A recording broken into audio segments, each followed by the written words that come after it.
بەناوی خوای بەخشندە و میێرەبان سڵاوتان لێبێ بینەرانی عزیز خۆشحاڵم کامشۆ لە بەرنامەی گفتوگۆ بەوەی بە خزمەتەوە عزیز و خۆشەویست چاکبوونێتەوە بۆی قسە و گفتوگۆ بکەین لەسەر تەوەرێک کە لە ئێستادا مەترسیەکی جددی هەیە لەسەر کۆمەڵگای کوردی کە ئەویش قسەکردنە لەسەر مەترسی مادەهۆشبەرەکان و چۆنیەتی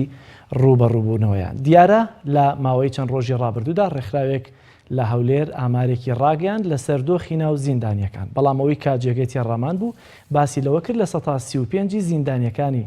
عێراق کە نزیک لە 19 پارێزگا ئەم داتایان دەرهێناوە، باز لەوە دەکرێت مادەی هۆشبەریان تێدایە و بازرگانی و بەکارهێنانی تێدایە لەناو زیندانەکان و گرتوخانە چاکسازیەکاندا کە دیارە چاکسازیەکانی هەرێمیش دوور نین لەو بازرگانیکردن و بەکارهێنانی مادە هۆشبەرەکاندا کە تەنانەت زۆر جار دەبیستین هەم لە زاری خەڵکەوە هەم لە زاری گیراوانەوە هەم لە زاری بەرپرسانی لایەنە پەیوەندیدارەکانەوە لەوەی گرتوخانەکانمان هەیە کە بە تۆمەت و تاوانێک چوەتە ناو گرتوخانەوە، بەڵام دوایی سیر دەکەیت لە ناو گرتوخانەکاندا ڕوبەڕووی مادە هۆشبەرەکان دەبنەوە. لە ماوەی چەند ڕۆژی ڕابردووشدات کە ئامارەکان ڕاگەیەنران لەسەر مادە هۆشبەرەکان تا دێت ئامارەکان بەرزتر دەبنەوە. سەرۆکی فراکسیۆنی کۆمەڵیش لە تۆڕی کۆمەڵایەتی فەیسبوک نووسیوێتی تاوانبارە گەورەکان نابن بە تۆڕی دادگاوە کە ئەمشەو لە پۆستێکدا ئەمەوتووە دەڵێ لە سەرەتای ئەمساڵەوە 1712 کەس بە تۆمەتی بەکارهێنانی مادەی هۆشبەر دەستگیر کراون و 203 کیلۆگرام مادەی هۆشبەر دەستی بەسەردا گیراوە. ئەم لێ دوانەی بەڕێوەبەری گشتی نەهێشتنی مادە هۆشبەرەکان لە هەرێمی کوردستان کە بەڕاستی ئاشکراکردنی مەترسیەکی ئێجگار گەورەیە و پێویستە دام و دەستگا فەرمیەکان لە ئاستیدا هەڵوێستەیەکی جددی بکەن. ئێستا لە پەرلەمانی کوردستان پرۆژە یاسایەک بەو مەبەستە ئامادە کراوە و خوێندنەوەی دووەمیشی بۆ کراوە تەنها پەسەندکردنەکەی ماوە. لەو پرۆژەیەدا ڕێوشوێنی جددی دانراوە بۆ بەرگرتن لە تەشەنەسەندنی ئەو دیاردە خەتەرناکە و سزای زۆر قورسیش بۆ ئەوانە دیاریکراوە کە بازرگانی بۆ مادە هۆشبەرانەوە دەکەن. ئێستا لە گرتوخانەکاندا ژمارەیە کەس بەو تاوانە زیندانی کراون و هەندێکیشان سزای 20 ساڵ زیندانیان بەسەردا سەپێنراوە. وەک سەرۆکی فراکسیۆنی کۆمەڵ ئاماژەی پێکردو یا لە کۆتایی پۆستەکەیان نووسیوێتی، بەڵام ئەوەی گرنگە تاوانبارە گەورەکان لە هەرێم نەبوون بە تۆڕی دادگاوە. دیارەوەی کە جێگەی پرسیاریشە زۆر جار هەمیشەوانی کە دەستگیر دەکرێن خەڵکانێکیان یەکە لە ناو بەرپرسیارەتی هەبێ بەرپرسیارەتی هەستیاریشی هەبێ لە کاتێکە هەموو لایەک دەزانن ئەم هەموو ڕێژەهێنانەی مادەی هۆشبەر دەبێ حتمما کەسێک هەبێ لە دەسەڵات لە پشتیانەوە بێ گەرناخ ڕەنگە خەڵکی یاسایی نەتوانێت بەم شێوازەش مامەڵە و بازرگانی بە مادە هۆشبەرەکانەوە بکات. بیرمانەچێت لە ماوەی ڕابردوودا بەشێکی زۆری ئەو ڕێژەیە کە مادەی هۆشبەری تێدا دەستگیر کراوە ناوچەکانی سۆران بووە. بۆیە بینەرانی عزیز لەم بەرنامەی گفتوگۆیەدا بە دوو میواندار بە دوو میوانی تایبەت قسە و گفتوگۆ لەسەرم تەوەرە دەکەین. میوانێکی تایبەتم لە هەولێرەوە دەبێت کەویش بەڕێز دانەدارە ڕاوێژکاری یاساییە و هەروە لە شاری سۆرانەوە مامۆستایەکی زانکۆ کەویش بەڕێز مامۆستا نزار بادلی مامۆستای زانکۆیە میوانم دەبن. سەرەتا دەچمە لای مامۆستا نزار. مامۆستا سڵاوی خوای گەورەت لێبێت، زۆر سپاس بۆ دەرفەتە ئەگەر لێەوە دەست پێ بکەین بۆچی ناوچەی سۆران ئەو پشکە گەورەی کە بەداخەوە بەری دەکەوێت لە دەستگیرکردن و بازرگانیکردن و مامەڵەکردن بە مادە هۆشبەرەکانەوە. سڵاو کاکیوە، سڵاو لە تۆ لە کەناڵەکەتان و لە بینەران و هەروها لە میوانە بەڕێزەکەش.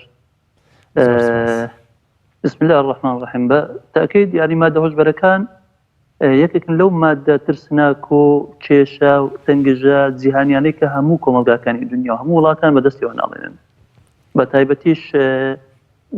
ڕووی ڕێژەوەی لە وڵاتێک بۆ وڵاتێکی تر لە کۆمەلگەی بۆ کۆمەلگەیەکی تر ئەگۆڕێ ئەم ڕێژەیە، بەڵام بە حکمی ئەوەی بە حکمی ژینگەکەی شوێنە جوگرافیەکەی و هەروەها ئەو بێتوانەیە کە لە کۆمەڵگەکەمان بەرچاوەکەوێت زیاترە، ئەم هەڕەشەیە زیاترە لەبەرەوەی شوێنێکی جوگرافی خراپمان هەیە بەڕاستی وەکو ترانزیت بەکارهێنرێ بە تایبەتی لە وڵاتانی وەکو ئەفغانستان و ئێران هاوردە ئەکرێت بۆ شوێنەکانی تر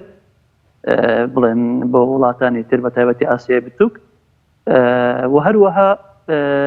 هەرێمی کوردستانیش بە حکمی وڵات نییە، یعنی سەروەری سنووری نییە و هەروەها لێوان لێویشە لە کۆمەڵی بێسەروبەری و هەروە فەوزا لە ناو هەرێم لە هەموو ڕوویەکەوە لە هەموو کایەکانەوە بەڕاستی یعنی وای کردو ئەم قەیرانە گەورەتر و خێراتر بێت زیاتر تەشەنە بکە. مادە هۆشبەرەکان وەکو زانراوە، یعنی تقریباً با بڵێن ساڵانە نزیکەی 700 تا 800 میلیارد دۆلار داهاتی هەموو جیهانە بۆ مادە هۆشبەرەکان. ئەمەش داهاتێکی گەورەیە لە سەردەمی سەرمایەداری. بە تاکید هەرێمی کوردستانیشی لێوێ بەشناوی بە تایبەتیش کەوا شوێنێکی زۆر گرنگی گواستنەوەی و ڕێگەیەکی بچووکە بۆ گواستنەوە. سۆران وەکو نمونە باست کرد فعلا لە سۆران ئەم حاڵەت ببورن ئەم دیاردەیە گەلک زۆرە یعنی زەقە هۆکارەکان زۆرن یعنی پێشتر وڵاتی عێراق بە حکمی یعنی شێوە عسکەرتاری و سەربازێکەوە پەیڕەوی کردبوو وای کردبوو کەوا خەڵک کەمتر دووچاری ئەمە بێت و یەکی لە وڵاتە پاکەکان بوو بەڵام دوای 1991 ڕاپەڕینە گەورەکەی هەرێمی کوردستان با بڵێن وای کرد کە ئەم با بڵێن مادە هۆشبەرانە خێراتر بن بگوازرێنە بۆ ناو کۆمەڵگەکەمان هۆکار زۆرم بەڕاستی هۆکاری دەرەچی هەیە و ناوەچی هەیە هۆکارە دەرەچەکان ئەوەی کەوا وڵاتانی دەوروبەر بەڕاستی یعنی دوژمناتێکی لە مێژینەیان هەیە بە هیچ شێوەیە قبوڵیان نییە ئێمە ینی لە خۆشبەختی بژین وهروە پێش بکەوین کە پێیان وایە ئەبێتە ڕێگە دەبەردەم با بڵێن ئامانجەکانیان بە حکمیوانیش کوردیان هەیە و ئەگەر ئێمە ببینە دەوڵەت و پێش بکەین ئەکرێ زیان بەوانیش بێنن ئەمە یەک بەڵام ئەوە نابێتە فاکتەرێکی سەرەکی و تاکە فاکتەر وە لە بەڵام حکوومەتی هەرێمی کوردستان وکە پێی وابێت تەواوی تر دەبێ ئێمە تەسلیم بین فاکتەرە ناخۆیەکان زۆر گەورەترن با بڵێم یەک لە فاکتەرە زۆر گەورەکان بەڕاستی شپرزەیی و بێسەروبەری و فەوزا لە ناو حکوومەتی هەرێمی کوردستانە حکوومەتی هەرێمی کوردستان حکوومەتێکی فرەدەسەڵاتیە سەروەری یاسا لاوازە سەروەری سەربازی لاوازە یعنی هەر یەکە و لەلایەک وەکو با بڵێن یاسای دارستان کارەکەن چەندین هێز هەن چەندین سنوور هەن هەر سنوورە لە دەستی کەس کەمینەیەکە بەویستی خۆیان کار لەسەر ئەوەکەن چۆن خوان دەوڵەمەندکەن خوان بەهێزکەن پێیان وایە بەهێزی ئەوان لە پارەیە بوونی پارە شواتە سەرباز و جەیش مەبەستت ئەوەی ئەوانەی کە دەیانەوێت خۆیان دەوڵەمەند و بارز بکەن واتە ئەمە دەبێت تەنها کەسانێکی یاسایی نەبن کە لە پێناو بژێوی ژیانیانە پەنا بۆ بازرگانیکردن بە مادە هۆشبەرەکانەوە بکەن ئایا ئەم خۆ دەوڵەمەندکردنە وەکو شەخصە یاخود لە شەخص بەرجەستەتر دەبێت وەکو گروپ وەکو بنەماڵا وەکو حەزب پێوەستە بەمانەشەوە بەڵێ کاک جەلال بەتەکید یعنی من پێم وایە ئەمە شێوەیەکی تۆڕی جاڵجاڵۆکەی وەرگرتویان شتێکی وا ئاسایی نیە ئەمە پێمان ئەبێت تەنیا کەسێک ئەم کارە کاتیان چەند کەسێکی بەهەڕەمەچی یعنی وەرە من و تۆ هەرچێ لەو کوردستانە کەسی ئاسایی با 1 غرام مادە هۆشبەر بێنێ یەکسەر ئەگیرێ بە زووترین کات بەڵام دوجار تەماشا ئەەکەین ئەم شوێنانە بە تایبەتی سۆران و قەڵازە و ڕانی و هەموو کوردستانیش بەرەبەرە زیادە بێ یعنی ئەم خۆگرتن بە مادە هۆشبەرانە لە نێو گەنجەکانمان لە نێو با بڵێم شوێنە گشتیەکانمان بە بەرچاوی خەڵک ئەوە ئەبینین و ئەروها کاری پێ ئەکرێ کەواتە دەبێت کەسانی زلهێزی لە پێش بن بەڕاستی یعنی تو هەندێکشت هەیە عەقلانی بکەینەوە لە حکوومەتێک لە سنوورەکان باری خۆراکی بەسەر تۆ بەتان ڕۆژانە بە بەرچاوی هەمان دێتە با بڵێم دێتە نێو بازاڕەکان باشە داو دەرمان ئێکسپایر دێ کو ناتوانن ئەمە بێنن ئەمە یەک خۆر بە تڕێلە سەیرکەش دێنن بە تڕێلەوە تا تڕێلەکەی بەسەرچوو دێنن بە بێ مۆڵات یعنی کاک جەلال بەڵگەنەویستە کە دەبێت دەستیان تێدا هەبێ ئەمە یەک ئەمە پێم وایە یعنی زۆر جار منیش سەرم لە شەوێ ئایا ئەمانە لە بێ ئیرادەیانە بێتوانەیانە ویستی ئەویان یەکە بتوانن ئەوە بکەن یان لە نەزانینیانە یان کەم تەرخەمیانە یان هەر هەموویە کە من پێم وایە هەر هەموویە باشە هەندێکشت تەماشا ئەەکەین ئەڵێن ئەوانە معقول نییە ینی ئەوانە خۆیان کۆمەڵگەی خۆ لەناو بن بەڵام قبوڵیشە لەولایەوە ئەبینین باری هێلکە دێ باشە ئەکسپایر و بەناو هەمووان دێ لە نێو بازارەکان هەیە و کەسیش محاسبە ناکرێ لەلایەکی تر یعنی هەندێک جار ئەڵێن کاکە دیاری نەوانێ ئەوی شاتن معقول نییە کەسێک دوێنێ دینارێکی نەبوو بێ ئەوڕۆ بە ملیۆنا دۆلار لە ماڵ و لە خانوبەرەکانی خۆی سەر بکە یعنی ئەمە پێمان ئەڵێ کە شتێکی گەورە هەیە لە پشتەوە یعنی بەڕاستی حکوومەتێک شپرزەیە کاری جدی لەسەر نەکردووە هەست ئەەکەم یعنی جگەل هەموو ئەوانە بەڕاستی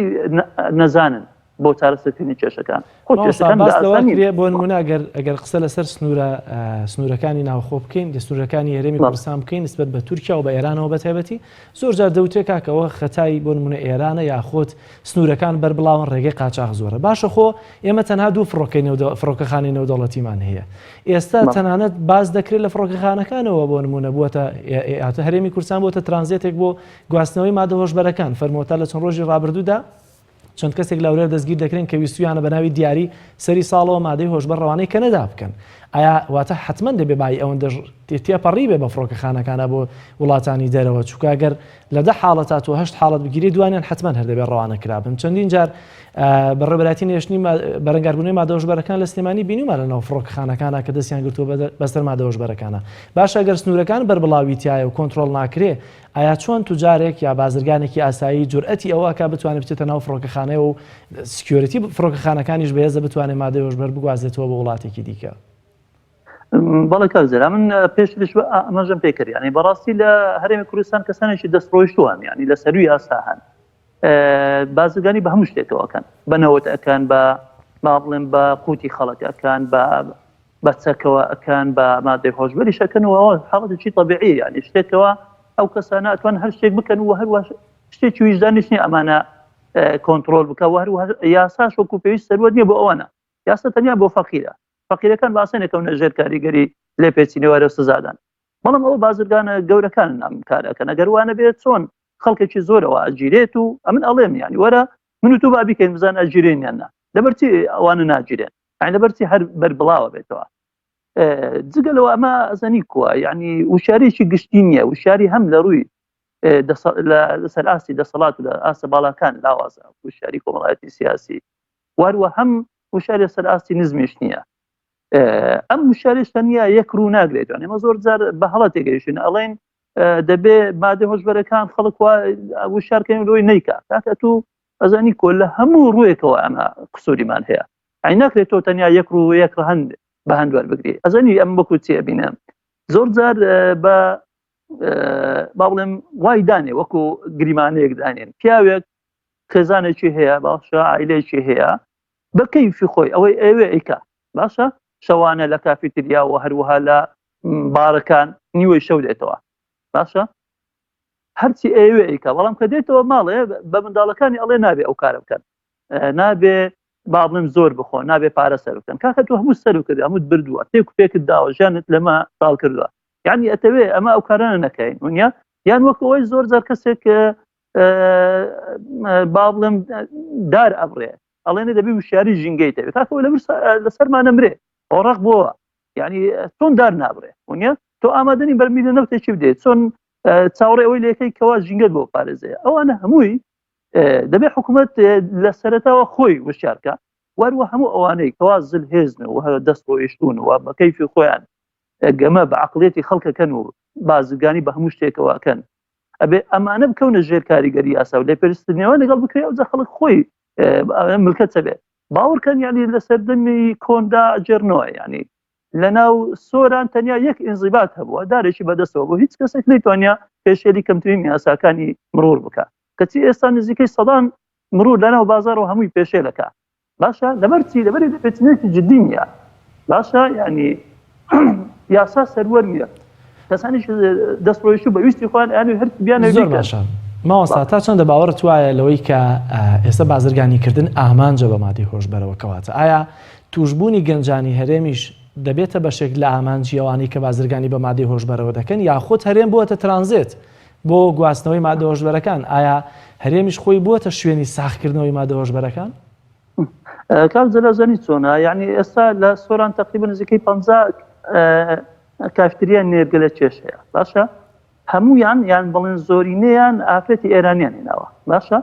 ئەو ئافرەتە ئێرانیانە و بە بەڵگەشەوە هەیە ئاسکراژ بووە مادەی هۆشبەری لەناو باڵم نێرگەلەکە کردووە باشە گیراوە یعنی ئەوە دوای لێکۆڵینەوە بە ئەنقەس هاتووەتە ناو کوردستان تەواو یعنی هاتووە و ئەو کارەی پێست پێدراوە کاتێ لە دەرەوە هەڕەشە هەیە بەڵام لە هەمووی خۆشتر ئەوەیە یعنی بێباچی لە حکوومەتیش هەیە باوەڕ کرد چەند ساڵی خەری بوون تەنیا بۆ خولێکی قورئان لە سۆران ئیجازە وەرگرن پێیان نەدرا باشە بەڵام ڕۆژان ئەتوانانی بە یەک ڕۆژ بچی نێرگەلخانەیەک بکەوە بێ و هیچ سانسۆرێکی لەسەر بێ ڕقابەیەکی لەسەر بوونی نێرگەلخانەکان تا چەند مەترسیە بۆ بەربڵاوکردنەوە یا توشبوونی گەنجانمان بە مادە هۆشبەرەکانەوە هەر زۆر خەتەرە بەڕاستی ئەم پێت ئەڵێن ینی ئەوانە هاتوونە ئامادە باس کراون ینی بەرنمەیەکی جددی لە پشتە باشە لە دەرەوەی وڵات کار لەسەرەوە ئەکرێت و بە کۆمەڵەیە کەس لە دەرەوە دێن و لە ناو کوردستانیش کاکە کوردەوە ئەو کارە لەگەڵ باڵێوەکو جاسوس بەکار هەندێک لە وڵاتانی دەوروبەر باشە کار لەسەر تێکدانی خەڵکەکە ینی ئەو خەڵکەش ڕاستیەکەت پێ بڵێم یعنی بەڕاستی خەڵکیش بێزار بوو ینی بێ ئیشە لەو وڵاتە بیانی پێشکەوتوانە هەموو هەوڵێک ئەدەن بۆی خەڵک بە ئیش نەبێت باوەکە ئەو کاتێک کە لە دەوامیش دێنەوە 8 ساعات تایم ئەویان هەیە کاریان هەیە بە وەرزش و بە نازانم چی خەریکیان کردو تاکە ئەو گەنجانم هەموو بێ ئیشن لە کۆڵانان کەوتون باشە ئەچێتە کافێتێریا بەش هەمووانەکە وەنیا ئەمانەش خەتەرن یعنی ئەم با بڵێم خوگرتنی مادە هۆشبەر کەسێک تەنیا کەسەکە خۆی لێ بەرپرس نییە یعنی دیاردێکی کۆمەڵایەتی و هەڕەشەیەکی هەموو چیە ینی وەکو ئەوەی کە ئاخر ئەو کەسە کە توش ئەبێ بە مادە هۆشبەر هەڕەشەیە لەسەر خێزانەکەی تەلاقی لێکەوێتەوە توندوتیژی لێکەوێتەوە کوشتن و خۆکوشتنی لێکەوێتەوە لەولایەوە ئاخر بۆ با بڵێم لەو کاتێکەوە خوشی بەوە نەگرتووە لەو کاتێککە پێویستی بە پارەیە هەر کارێکەکە لەناو بازار لە هەر شوێن ینی هەمومان لە خەتەر داینە لەما باشە ینی لە هەموو ڕوێتەوە بەڕاستی کە حکوومەت کەم تەرخەمە وەروە بێباکە لە هەمووش خراپتر کۆمەڵێک کەسانی دەست ڕۆیشی لە پشتر حکوومەت ناتوانێت سزان دێ نایە سزاندا بە حکمی حزبایەتی و خزمایەتی و هەموو ئەوانە ڕێ لێجرا بۆی پوڕە نەبێت و یان با بڵێم ڕایەکی جیاوازتر لە حزبەکەی خۆی هەڵنەبژێرێت ئەمە عقلێکی خراپە زۆر باشە مامۆستا کاتێک ئەگەر ئێمە ئەم نەزەریەش زۆر جار هەیە دەڵێ وڵاتانی دراوسێ هەمیشە لە بۆسەدان بۆی کە گەنجەکانمان تووشی مادەی هۆشبەر بکەن بەڵام ئایا حکوومەت هێرێمی کوردستان ئەمە یەک وە دوو خۆمان وەکو گەنجان وەکو ئەو پەروەردەی کە لە وەکو هەمیشە لە کەلتوری کوردەواریدا هەبووە پەروەردەی خێزان پەروەردەی ناو کۆڵان و شەقامەکانمان تا چۆن ئێستا ئامادەکارین یا ڕێگرن لەوەی کە گەنجانمان بکەونە ناوە بۆسەیی کە هەمیشە بۆیان دادەنرێت کە تێوە بگلێن بە مادە هۆشبەرەکانەوە دەزانی کار جەلال چۆنە ئەمە زۆر جار باس ئەەکەین یعنی لەگەڵت دامە یعنی دنیا با بڵێم دەوروبە دژایەتیمان ئەکە بەڵام خۆ هەمە وانین هەر لەو منتیقەیەدا لە وڵاتانی کەندا و چەند وڵاتێکمان هەن ئەمانە سەرڕایەوە کومە یعنی لە هەڕەشەی دەوروبەردان بەڵام زۆر پێشکەوتوو بوون باشە یعنی وڵاتانی زلهێز کاتێکەوە ئەیانەوێ پیلانجێڕێک دژێ ئێمە بکەن سەیری ئێمەش ئەەکەن یعنی کادانەوەمان چەندە یعنی ئەوە ئێمەین ڕێمان پێداون کە ئەوە بکرێت بەڕاستی ئەمە یەک لەلایەکی ترەوە ئێمە ینی زۆر جار گوتومە ینی کۆمەڵگەی ئێمە کۆمەڵگەیەکی خاوەن بەهاو دابوونەریتی زۆر پێشکەوتوو بوون بەڕاستی پێشکەوتوو بەو مانایی ینی عقلیەتێکی گشتگیری عشیرەتگەری وەرە خزمگەرێتی زۆر توند و تۆڵ هەبووە حکوومەت لە جیاتی وەی بەکاری بێنێ بۆ بەرژەوەندی حکوومەتداری بەڵکو بەخرا بەکاری هێنا یعنی ئەمانە بوونەتە ڕێگر لە بەردەم ئەوی خەڵک زۆر جار دووساری خراپە بێ هەمووان لەسەری بەجواب بوون خێزانەکان یعنی خێزانی پەروەردەکراوی دینی کۆلتوری ڕێکوپێکی کوردەواری بوون بەڵام ئەوانە هاتن هەمویان تێکدا بە حکمی وەی کە بیانەوێت لە دنیای مۆدرن نزیک بنەوە هەموو ئەو شتە مادیانەی کە هاتن بە خێرایی هاتن ئەو کۆمەڵگەی کوردی بێ وەی خوێندنەوەیەکی بۆ بکەن وای لێ هاتووە ئیتر نێو خێزانەکانیش پەرتەوازەی دروستوە یعنی تەماشاکەی ڕاگەاندنەکانمان باوکە بەرنامە هەیە بەرنامە کار لەسەر ئەوکە کە لێکڕازانی خێزانی دروست بکە یعنی کەناڵی ڕاگەاندن هەیە بەرنامەی تایبەت هەیە بۆی ئەم عەقڵیەتە عەشیرەتگەریە و هەروە بێتەوە ژیانە نێڵێ باشە تاکەکان یەکتری ڕاستکاتەوە مەسەلەی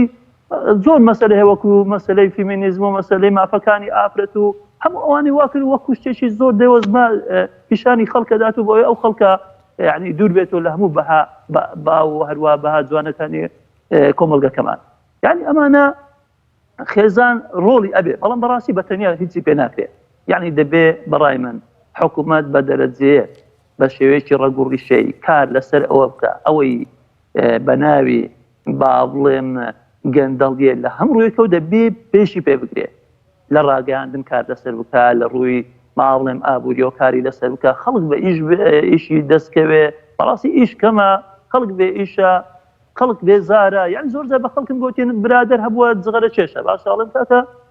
بۆ جغەرە کێشی خراپە ئەڵێ نەخۆش ئەکەوی ئەمری ئەڵێ با بمرم بێزار یعنی لۆ نەمرم وانە یعنی خەڵک وا تێگەیشتووە ئیتر ئامادەشە مادە هۆشبەریش بەکاربێنێ لەو کاتەی دووتاری یەک کۆمەڵە قەیران بووە. زۆر باشە مامۆستا ئایا تەنها ئەرکی حکوومەتە بۆی کە ڕێگری بکە ئەی ئەرکی کێیە دەبێت گەنجانمان وشار بکەنەوە لەوەی کە لە نێرگەلخانەکانەوە بگرن نزیکی نەکەونەوە تا و کاتی کە گیرفانیان بەتاڵ بێ پەنانە بن بەر بازرگانیکردن بە مادە هۆشبەرەکانەوە؟ والله ئەزانی کووە کاک جەلال یعنی تەنیا بەتەکید یعنی ئەرکی حکوومەت نییە بەڵام حکوومەت لە هەمان گرنگترا دوای حکوومەت دەستگاکانمان زۆر کەناڵەکانمان زۆر خێزان دایک و باوکەکان ئەو منداڵی کەوا پەروەردەی ئەکە و خۆشی ئەوێ دەبێ ئاگای لێبێ ئەگەر بێت و بە جددی بە دوواداچوونی بۆ نەکە دووچاری ئەم حاڵەتە خراپانە بێ ئەو نەخۆشیانە بێ باتە منداڵەکەی خۆی لەدەستدا خۆشی لەدەستەدا بە حکمی ئەو منداڵا بێتە بەڵا بۆی ئەمە یە وهروە کەناڵەکانی تری وەکو مامۆستانی ئاینی بەڕاستی مزگەوتەکان زۆر گرنگە خەڵکێکی زۆر ڕووی تێەکە خدای خراپیەکەوە ئێستا دژایەتێکی زۆری مامۆستایانی ئاینی و مزگەوتەکانیش دەکرێتە نانەت لارمی بەخودای خەتا بەشێک خەتا لە مامۆستاکانیشە مامۆستانی ئاینی دەبێ لەوە بوێرتر و بە ئیرادەتر بن یعنی تەسلیمی ئەم هەموو شتانە بن یعنی ئەوانیش ڕۆڵیان هەیە ئەمە ناڵێن ڕۆڵیان زۆرە بەڵام ڕۆڵیان هەیە خەڵکێکی زۆر ڕووی تێەکە بەڵام مامۆستاکان زۆر جار لە ترسی موچە بڕین و هەروە بێبەشکردن يعني هەموو شتێک ناکەن و ئیرادیان لاواز بووە و هەروەها کەناڵەکان ڕاگەاندن دەبێت سانسۆری بخێتە سەر بەڕاستی ئەفلامە سینەماییەکان باوکە حەلەقاتی با بڵێم تورکی هەیە خۆ ئەمە هەمومان چۆنە تورکیا ینی بەڕاستی تورکیەوانی وەکو لە حەلقەی سینەمایی باسەکرێت باشە یعنی ئەوانە بە خصوصی دەینن لەناو کوردستان خەڵکی پێ ئالوودەکەن یعنی باوەڕ ئەەکەی ژن و مێردی پیر هەن هەر سعات حوتی شەو خەریکن ئەفلام ئەگۆڕن حتا 12 شەو یەک شەو خەریکە بن باشە یعنی مە کێشەمان هەیە کێشەکە بەڕاستی تەنگژەیەکی جددیە دەبێت کاری جددی لەسەر بکرێت تەنیا بە قسە چاک نابێت بەڵێ زۆر زۆر سپاس بۆ بەڕێز مامۆستا نزار بازەلی کە لە شاری سۆرانەوە لەگەڵ مابووی سپاس بۆ تۆ مامۆستایان من لەگەڵ جەناتە خواحافیزی دەکەم دەچمە لای میوانێکی دیکەم کە لە هەولێرەوە بەڕێز کاک دانادارا ڕاوێژکاری یاسایی میوانم دەبێت کە دیارە بینەرانی عزیز وەک ئاماژەم پێکرد لە سەرەتای ئەم ساڵەوە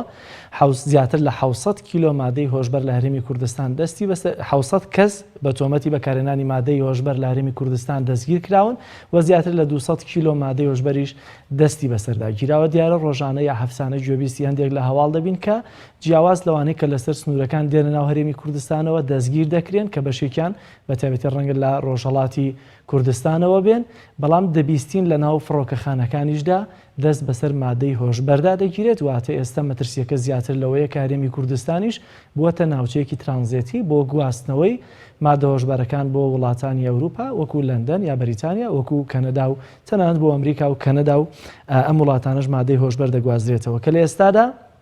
پەرلەمانی کوردستان خوێندنەوەی یەکەمی بۆ پرۆژە یاسایە کردو بڕیاروای خوێندنەوەی دووەمیش بۆ ئەم پرۆژە یاسایە بکرێت لەوەی کە چەند و تۆڵتر بکرێەوە زیاتر بەرەنگاری مادە هۆشبەرەکان ببنەوە کە دیارە مەترسی مادە هۆشبەرەکانەوە بەشێک بووی کە خسمانە ڕوو لەگەڵ بەڕێز مامۆستا نزارە بەڵام ئایا چۆنیەتی ڕوبەڕووبوونەوەکە و ئەرک و بەرپرسیارەتی ڕوبەڕووبوونەوە لە مەترسیەکانی مادە هۆشبەرەکان لە ئەستۆی کێ ئایا تەنها حکوومەت و پەرلەمانە و پەرلەمان دەبێت چۆن ئەم یاسایە دابڕێژێت گرێگی ئەم پرۆژە یاسایی کە خوێندنەوەی یەکەمی بۆ کراوە لە چیایە خاڵەکانی چی و چین چه جیاوازیەکی لەگەڵ ئەو یاسایی کە ئێستا بەکارهێنەری مادە هۆشبەرەکان یاخود بازرگانانی مادە هۆشبەرەکانی پێسزا دەدرێت کە دیارە بەشێک لەوانە کە مادەی هۆشبەر بەکاردێن بە پێی یاساکە 3 ساڵ سزا دەدرێن و ئەوانشی کە بازرگانی دەکەن زۆر جار هەندێکیان لە 15 ساڵەوە بیگرێت تا سزای هەتاتایی لە زیندانەکاندا دەمێننەوە کە ئێمە بۆ قسەکردن لەسەر چۆنیەتی ڕوبەڕووبوونەوە بە تایبەتی لە ڕووی یاساییەوە مامەڵەکردن لەگەڵ ئەوانەی کە هەم مادەی هۆشبەر بەکاردێنن و هەم بازرگانی بە مادەی هۆشبەرەوە دەکەن لە هەولێرەوە میوانداری بەڕێز دانادارا ڕاوێژکاری یاساییمان کردووە کاک دانا زۆر سپاس بۆ دەرفەتە ئەگەر لێەوە دەست پێ بکەین سەرەتا باس لەو پرۆژە یاسایە بکەین کە خوێندنەوەی یەکەمی لە پەرلەماندا بۆ کراوە گرنگی ئەم پرۆژە یاسایە لە چیایەوە هیچ جیاوازیەکی لەگەڵ ئەو یاسایانە هەیە کە پێشتر مامەڵەی لەگەڵ بەکارهێنەران و بازرگانیکردن بە مادەی هۆشبەرەوە کردووە بەناوی خۆی گەورە و میهرەبان سڵاو و ڕێزم بۆ جەنابەت کاک جەلال و بینەر و بیسەری کەناڵی ئاسمانی پەیام ڕاستیدا پرۆژەکە خوێندنەوەی دووەمیشی بۆ کراوە واتە ئێستا تەنها خوێندنەوەی سێمی دەنگدان لەسەر پرۆژەکە و بڵاوکردنەوەی و کارپێکردنی ماوە لە ڕاستیدا ئێمە لە عێراقا لە ساڵی 1965ەوە یاسای ژمارە 68مان هەیە تایبەت بە مادە هۆشبەرەکان و هاوپێچێکی لەگەڵایە کۆی ئەو دەرمان و مادانەی ژماردون ڕیز کردوون کە مادەی هۆشبەرن و سزایان هەیەوە سزای بکەران واتە بەکارهێنەر ئالوودە ئەوانەی هەمووی سزا داوە لەگەڵ بازرگان و چێنەری مادەکە و هەموو کەسانی سزا داوە ئەوەی کە بۆ ئێمە گرنگە لێدا ئەوەی ئەم یاسا بەداخەوە تا سەردارین کوردستان بەرکارە لە ساڵی 2007 بە یاسای ژمارە 50 یاسایە وەستێنرا و کۆتایی پێهات. ئەم یاسا نوێیە کە تەرجەمەی کوردی کراوە یەکەم پرۆژە بۆ کە حکوومەتی هەرێم بینێرێ بۆ خودی پەرلەمان و بۆ یەکو یاسا دەرچێ تا ئێستا دوو پرۆژەی ناردۆ یەکەمیان ئەوەیە ئەم پرۆژەیە گرنگی خۆی لە چەند بوارێکە یەکەمیان کاری کردووە لەسەر پرسی مادە هۆشبەرەکان و تەواوی ئەو کارتێکەرە عەقلیانەی پێدەوترێت المؤثرات العەقلیە و ئەمانە ڕیزێکی دوور و درێژتری وەکو هاوپێچ لەگەڵ مادەکە هێناوە بۆ خۆ دەزانی کۆمەڵێ مادە و ڕۆک هەن کە ئێستا مادەی هۆشبەرن جای لە شەڵسەکان چ مادەیەک ئەو کاتە هۆشبەر بووە و مەترسیدار بووە ئێستا ژمارەگەلێکی زۆر هاتوون پێشەوە دەوانەیە زۆرێک لە دەرمانخانەکان دەسەبەر بنەوە بۆ کەسی تایبەتمەند بێ بەڵام کەسانێکی تر بەداخەوەکو لادەر بەکاری بێن یاخود بازرگانان بە مەبەست بێ یا بێ مەبەست بیکردنەوە بازرگانی پێ بکەن ئەمە لە لایەکەوە ویستی ئەم پرسە تاوتۆ بکە یەکتر لە دیارترینی ئەو ناونیشانە سەرەکیانەی یاساکە کردوێتی ئەوژەوەیە بکەر یا ئالوودەبوو جیا کردوێتەوە لە کەسی بازرگان و کەسێک کە جوتیاری ئیشەکەی و چێنەری ئیشەکەیە ئەمەی بە جۆرێکی در سزا داوە واتە هۆشبەر بەکارهێنان مادەی هۆشبەر هەمووی تاوانکارێکی تاوانکاریە واتە تۆ لادانێکە کردووە لادانێکی قورس و گەورە کە ڕەنگە عاقیبەتەکەی بەس خۆی گەورە خۆی بزانێت کامە چی بەسەریە و زەلامەت چۆن تیاچێوە خۆی و خانەوادەی و تەنانەت مەترسین بۆ سەر کۆمەڵگاش بەڵام دوجارە بێ و ڕاستێک بزانین کە خودی کەسی بەکارهێن ئەم بۆ خۆی لادەرەوە تاوانبار نییە ئەم یاسا مامەڵی وای لەگەڵا کردووەکەوە دایانێ لە ناو سەنتەرێکی شیاندن لەوێڕا مامەڵەیەکی نەخۆشی لەگەڵاکرێ و کۆمەڵی کۆرسی گەورەی چاکردن نەبینێتەوە کە تیایدا ئەتوانی ئیش لەسەر بکەی و چاکردن بکەی ئەمە کۆمەڵی ڕاستیەکە یاساکە کردێتی و طبعا هەندێک هەڵە و ناتەواوی زۆری تریشی تێدایە بەڵام بە گشتێ توانین بڵێن لە 2017ەوە لە عێراقم یاسا دەرچووە بۆ هەرێمی کوردستان پێویست بوو یاسایکی وامان هەبێت کەواتە سەرنجی جەناب دۆکو ڕاوێژکارێکی یاسایی لەسەر ئەوەی کە ئێستا مامەڵێکی جیاواز لەگەڵ بەکارهێنەرانی مادە هۆشبەرەکان دەکرێت بۆ نمونە لە ڕابردوودا بە 3 ساڵ زیندانی تقریبی سزا درا بەڵام ئێستا وەکو نەخۆش مامەڵەی لەگەڵا بکرێ ئایا کامیان یا سەرنجی یاسایی لەسەری هەیە بە تایبەتی ڕەخنەش لەوە دەگیرا کە ئەوانەی کە بە 3 ساڵ بە 3 مانگ خۆی تەرکی دەکات بە 3 ساڵ دەچووە گرتوخانەکان لەوێ دەمایەوە فێری بەکارهێنانی مادەی دیکەش دەبوو خۆی لە ڕاستیدا من ئەو بڵێم وەکو دەڵێ خوێندنەوەی ڕەخنەیانە بۆ پرسی ئەم یاسا نوێیە کە پەرلەمان و چەند دانیشتێکی بۆ کراوە ئێمە بە هەوڵێکی هاوچەرخانەیە بۆ چارەسەرکردنی پرسیەک یاخود مەترسیەکی گەورەی وەکو مادەی هۆشبەر و کارەساتەکانی هەڵکن بۆ زانیاری مادەی هۆشبەر یەکێک لە ڕێکانی چارەسەرکردنی بریتە لە یاساکان بەڵکو زۆر ڕێگایتر هەیە ئەم پرسە بێ هەماهەنگی گەورەی تیا بێ لە ناوان دابوو دەستگاکان تەنور یاری ناو کۆمەلگا و مەترسیانی پێشتر مامۆستای میوانی پێشم باسی کرد لە هەندێک ناوچەی کوردستان هەیە مەصدەری تەزویر و بەهێزرگانیە بە مادەی هۆشبەرەوە ئەگەر تۆ چارەسەر نەکەی کەواتە تۆی وەکو یاسایەک تەنها مامەڵاکەی لە پڕکردنەوەی چاکسازیەکان و گرتوخانەکان پڕەکەی لەم جۆرە خەڵکانەوە ئەوانش لەوێ لەسەر کۆمەڵێ مادەی دیکە گیراونەوانیش توش دەبن و بیستومانە چیرۆکی واکە خەڵکی وها بۆ لەسەر مادەیەکی مەروری دەستگیرکراوە و حکوومەکەی لەوێ بەسەر بردو لە چاکسازیەکان بەڵام دوجار کە هاتۆتە دەرەوە بۆتە بەکارهێنەرێکی باشی مادەی هۆشبەر ئەمە کەواتە پرسی یاسایی بۆ چارەسەری ئەم پرسە یەکێکی بچووکە لە دەستەکان زۆر لایانی دیکەی هەیە کە ئەگەر هەماهەنگیتیان نەکرێ و کاری دەستە جەمعی باوەڕ ناکەم میشە کۆنتڕۆڵ بکرێ لایەنە یاساییەکانی ئەوەیە کە ئەم مادەی هۆشبەر مەترسیەکی گەورەیە چونکە هەرێمی کوردستان دوورگەیەکی بچووکە لە نێو چوار دەورێکی خراپدا بۆ نمونە هەندێک وڵاتمان هەیە بە ئاسانی بازرگانی تیا کرێ و هۆشبەرانی زۆر زۆرن و بەڵکو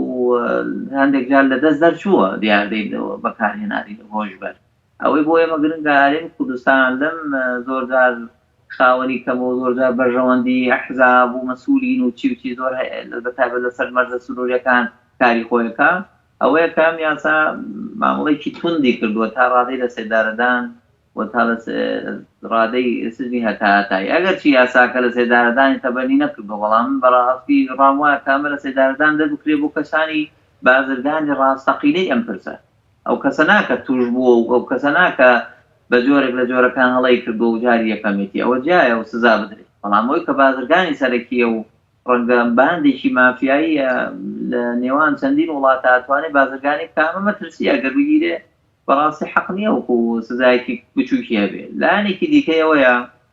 ئەم یاسایە بەداخەوە ڕێگەی داوە بە جۆرێک لە بازرگانی بە ڕەزامەندی وەزیر لەگەڵ دەستگا ئاسایشێکە ئەم بازرگانیە بە ڕێژەیەکی دیاریکرا و بەڕاستی مەبەستیانەوە بۆ یاسادانەر کاتێ شرۆڤەی دەقەکان کردو تویان ئەمە بۆ ئامانجی هێنانی ئەم ماددە هۆشبەرانە بۆ ئامانجی ئەوەیە کە ئێمە وەکو دەڵێ دەرمانی چارەسەری لێ دروستکەین چونکە بەپێی ئامارەکانی WHO ڕەواق بەپێی ژمارەی دانیشتوانەکەی پێویستە ساڵانە 41 کیلۆ ئاوردە بکا بۆ بەکارهێنانی لە ماددەکانی چارەسەر و دەرمانە چارەسەرەکان ئەوی لێرەدا بەڕاستی و ڕاستیە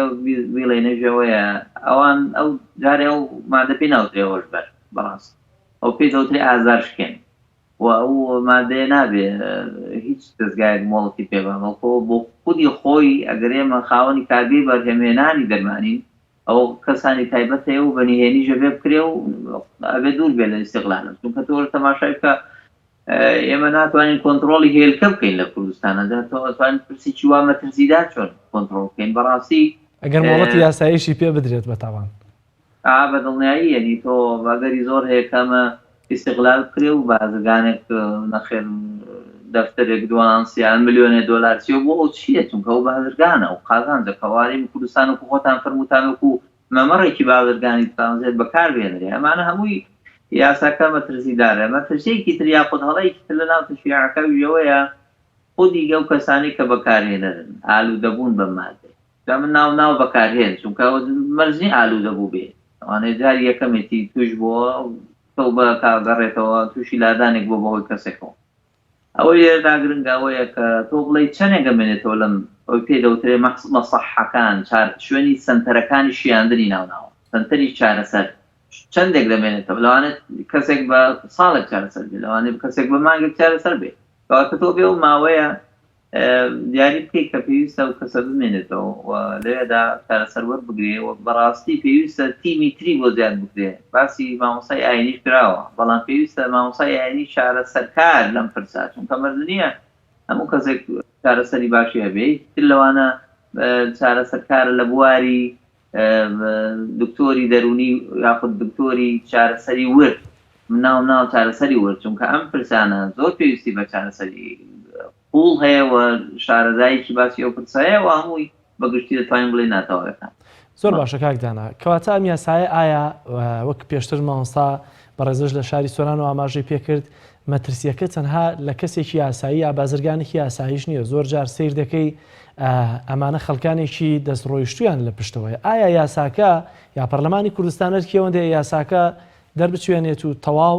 ئیدی کێ ئەرکی کێ دەبێت بە دوواداچوون بە شوێن ئەو باندانەیە بکە کە بازرگانی بە مادە هۆشبەرەکانەوە دەکات ئایا لە دەقە یاساییەکاندا هیچ باز لەوە دەکرێت لیژنەیەکی تحقیق چە پۆلیس بێت چە پەرلەمان بێت دەسەڵاتی ئەوەی هەبێت تا چه ئاستێک بە دوواداچوون بۆ باندەکان بکە بەرەو پێشەوە بڕوا بۆ سەر سنوورەکان بڕوا بگەڕێت لەوەی کە چێن ئەوانەی بازرگانی بە مادە هۆشبەرەکانەوە دەکرێن و سەرچاوی هێنانی مادەی هۆشبەر بۆ هەرێمی کوردستان کوێیە؟ ئەوی یاساکە کە وەرگێڕانی یاسای ژمارە 5 ساڵی 2017 عێراق یاسایەکی تا بڵێ تەواو باش لە چەند ڕوویەکی زۆرەوە لەوانەوە کە توانێتی مامەڵەیەکی هاوچەرخانە بکار لەگەڵم ترساوە ژماردنی بۆ کۆمەڵی مادە و دەرمانی تریش کردووە کە مەترسیدارن ئەوانەوە مەترسیانن کە لە کۆمەڵی مادە و ڕۆکان کە ڕەنگە ڕۆژگارێک بۆ منتۆمان نەزانی بێ بەڵکۆوانە هەمووی ماوادی کارتێکردن لەسەر عەقڵی مرۆڤ و ئینسان تووشی زیادەی لە هەدان و هۆشبردنێکی مەترسیدارن ئەویش ئەوەیە یاسا بۆ زانایتان سوورێکی ژیانی هەیە چۆن مرۆڤ سووری ژیانی هەیە یەکێک لە قۆناغەکانی پاش دەرچواندن و بڵاوکردنەوەی یاسا بریتێ لە جێبەجێکردن هاڵێ تۆجا عیبرەت بە جێبەجێکردنە خۆ ئەگەر یاسایەک دەقێکی مردووە ئەگەر جێبەجێ نەکرێ هەر دقێکی نووسراوە جێبەجێکردنی یاسا ئەرکی حکوومەت وەزارەتە پەیوەندیدارەکان تایبەت پلاندانە تایبەت دەستگا ئەمنیەکان ڕێکاری زۆر توندی بەکارهێناوە بە تایبەت لە مەرزە حدودیەکان ئەمانە زۆر گرنگن تۆ بێی بە تایبەت هەندێک سنتەر و ناونیشانی دیکە بشەیە تۆ تەماشا بکە گەر ڕۆژگارێک سنتەرەکانی کردنەوەی مەساج و تاتۆ مەترسی نەبوون بەڵام دوایەوەی کە بڵاوبوونەوەی کۆمەڵە دیاردەی لە فرۆشی و ژمارەی خانەکانی لە فرۆشی بڵاو بۆ ئەوەن دەرکە و جۆرە شوێنانە شەڕووی هەر لەو بابەتە نێنی بەڕاستی ناوێکی هاوچە بخەن بۆ بینراوەتەوە گینا جۆرێکە لە تاوانی زیناکردنی تر خۆ هیچ پێویستی بە شاردنەوەی پرسەکە نییە هەمووان نەزانن و دەستگامنیەکان بیزان ئێستا دەرکە و ئەم جۆرە سنتەرانە دیکەش ڕەنگە سەرەتایەکی خراپن بۆ ئەنجامدانی تاوانێکیان توشبوون بە تاوانی هۆشبەر و ئەم لادانە ڕەوشتیە بێتە ئاراوە بۆیە ئەو دەستەواژانی کە ئێمە بە شەرع موسڵمانی کە شەرع حەرامی کردووە هەموو شتێک کە سەرخۆشکرد بێ حرامە بۆچی چونکە لەوانیشە مادە هۆشبەرەکان ئەگرێتەوە هەرچی مرۆڤ تووشی هۆشبەر بکە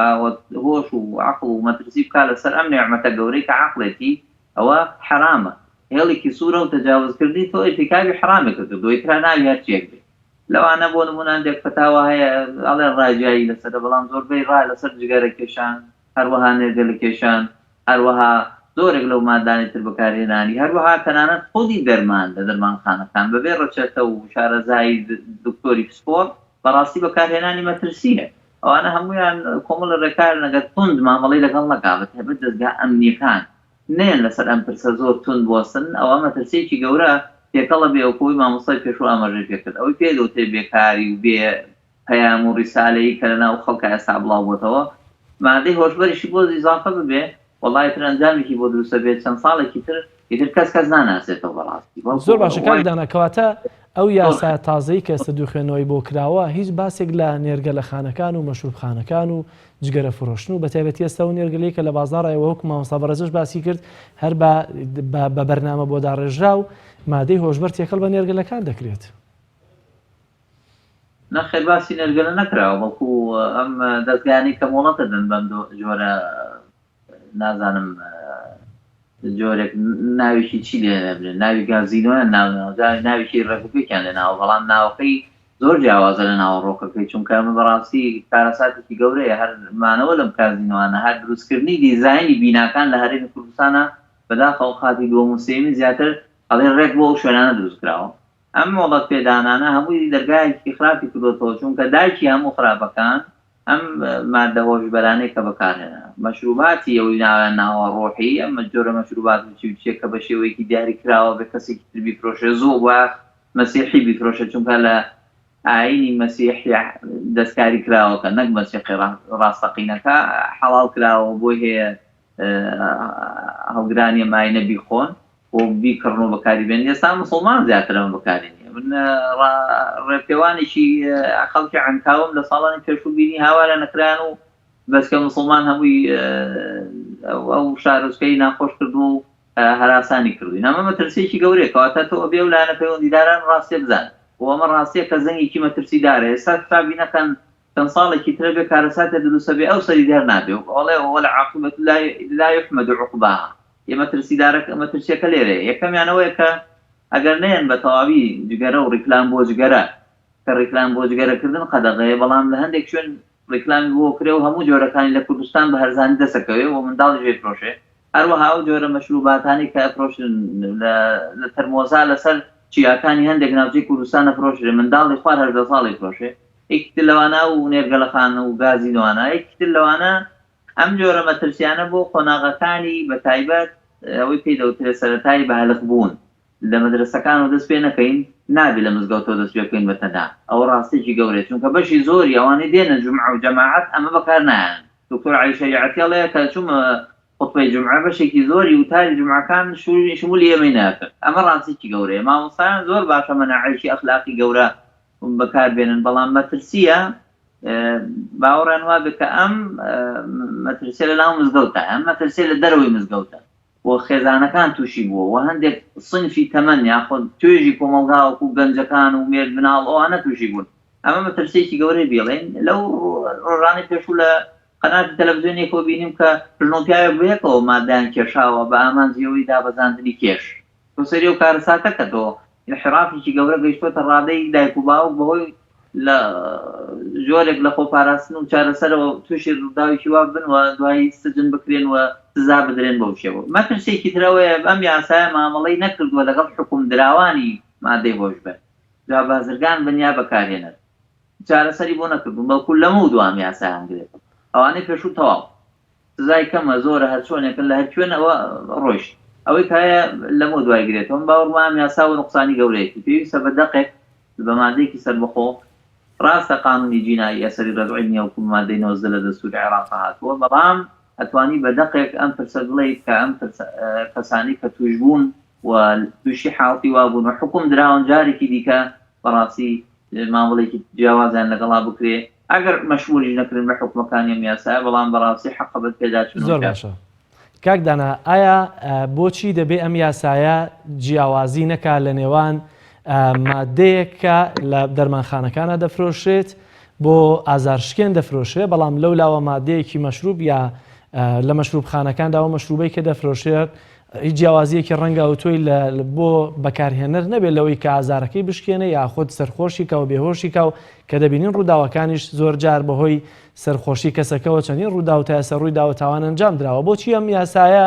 نایەت ئەمانە بە یەک چاو سیر بکە لە کاتێکا ڕەنگە هەردووشیان ڕێکتاوانی کۆمەڵایەتیان لێ بکەوێتەوە هەردووکیان بە ئامانجی سەرخۆشبوون و بێهۆشبوون ئەم مادانە بەکاردێنن بۆچی دەبێ مەشروبخانەکان ئازاد بن بەڵام دەرمانێکی ئازارشکێن دەبێت چوارچێوەیەکی دیاریکراوی بۆ دابنرێت. خۆی جیاوازی هەیە لە نێوانی ئەو دوکانانەی بازاڕ و دوکانی فرۆشیاری ئەو مادە کوحولیەکان لەگەڵ مادەی هۆشبەر ئەوە هۆشبەرە بۆ شێوەیەکی کاتی واتی بە شێوەیەکی کاتی شەوێک دوای ئەو کەسانی کە بەکارێنە ناوەزانن و توش بوون بۆم دەبێ ڕاستی لەرەوە بڵێم هەندێک کەسێ ئەڵێن مادەی هۆشبەرەی بەکارهێناوە یا تەلاقی خواردووە یا ڕووداوێکی سیاری کردو بۆ زانیاری هەموو مەشروبی کوردستان کەسێک بخواتەوە بە هیچ شێوەیەک بەڕاستی بێبەری نابێەوە سزای خۆی هەروەرەگرێت بۆ زانیاری ئەگەر تاوانێکی ئەنجامدا ئەوە کەسێک کە بەڕاستی تاوانەکەی لەسەر لاجێ بە شێوەیە کە دەسەڵاتی بەسەر خۆیان نەشێ و خۆی بخاتە حاڵەتێکی واوکە تاوانێک پاوە ئەنجامەکەی لەبەرچاو نەبێ ئەمە مەترسیەکەی نەتۆبان قەسپی خۆت تووشی هۆشبەر بکەی و مێشتی خۆت بەڕاستی تووشی حاڵەتێکی وا بکەی و تەلاقی بخۆیان ڕووداوێکی سارە ئەمە ڕاستیەکە بە هەمووان بیزان ئەویش لێردا ئەوەیە ئەم فەلسەفە حکومڕانی کە لە کوردستان هەیە فەلسەفەیەکی عەلمانی سەرفە باوەڕی وایە کە بەڵێ ئەم شتانی کە شەرع حەرامی کردوون بۆ کاتێکی دیاریکراو بوو بۆ خەڵکیی دیندارە بۆ خەڵکە کۆمەلگاکە نییە ئەوە تا بە ئاسانی توانێ مۆڵەتەدا بە گازین و نێرگەلە و هەموو شتەکان هەچی هەیە هەچی حرام کراوە لە کوردستان و عێراقا مۆڵەت پێدراوە ئەوانە هەمووی مەترسێکی گەورن کە دوایی بۆ خۆدەی بینیتەوە کە بەڕاستی لە ئەنجامی بەکارهێنان و بە ئاسان دەستکەوتن ئەو ڕاستیەکەیتی بە ئاسان بەکارهێنان و بە ئاسان دەستکەوتنی ئەو کارەساتەکەوێتەوە کە لە کۆمەلگای ئێمە گەری لێوای هەڵبەشانی زۆر هەیە گەری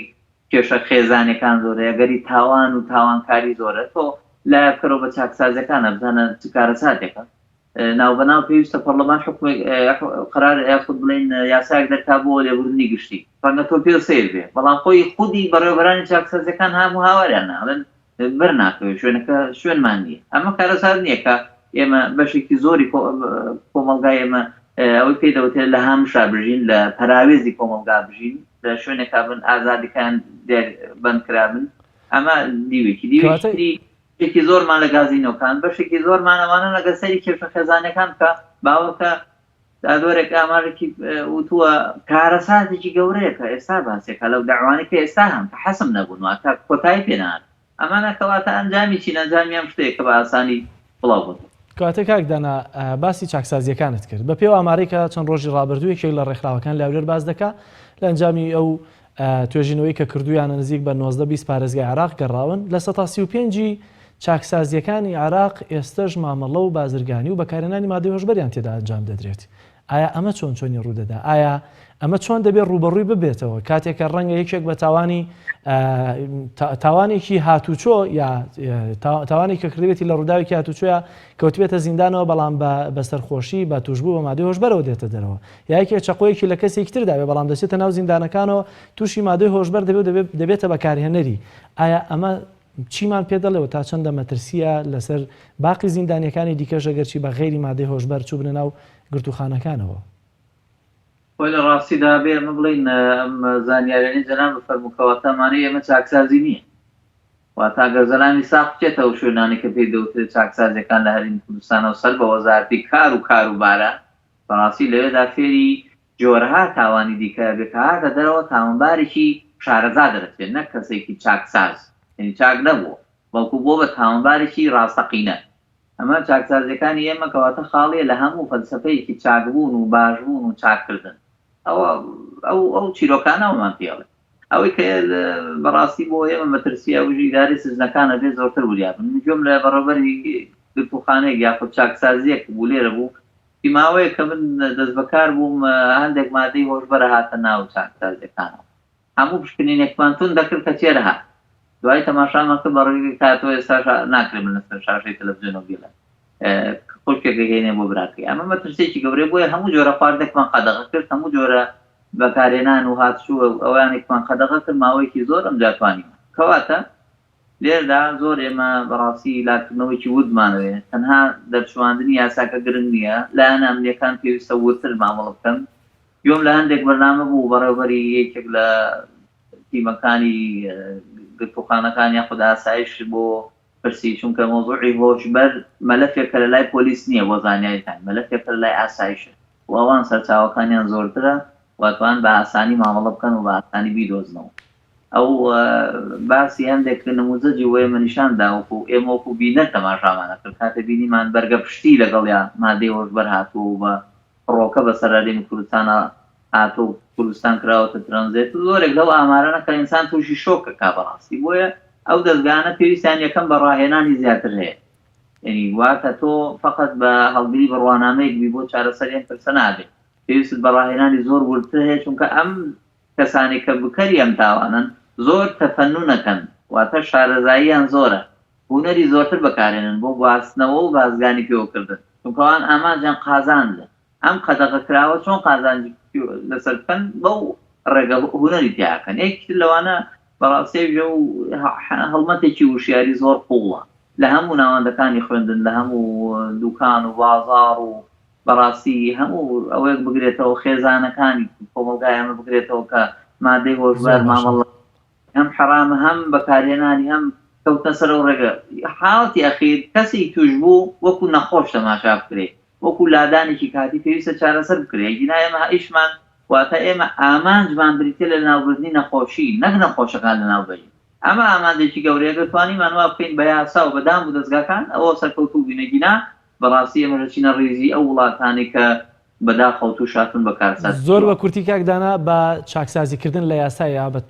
یاسایەکی تۆکمەوە ئێمە سەتا چەند دەتوانین ڕوبەڕووی مادە هۆشبەرەکان ببینەوە لە هەرێمی کوردستاندا؟ من باوەڕم وایە ڕێژێکی زۆر کەمی بۆ دانێن، بوونی یاسا زۆر باشە و هەمیشە فەوزا زۆر خراپەوە،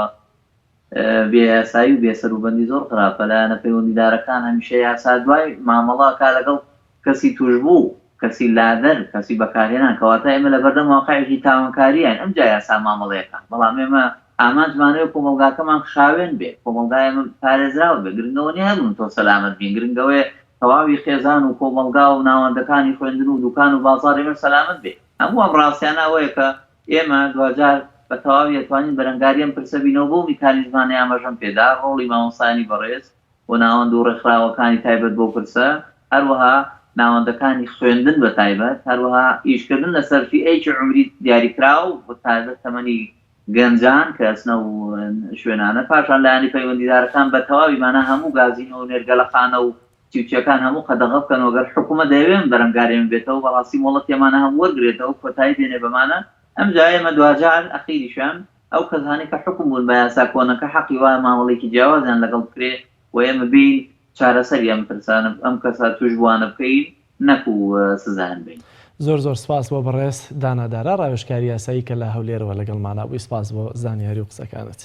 بینەرانی عزیز، بەرنامەی گفتوگوی ئەم شۆمان پێشکەش کردن تا بەرنامەیەکی دیکە و گفتوگویەکی دیکە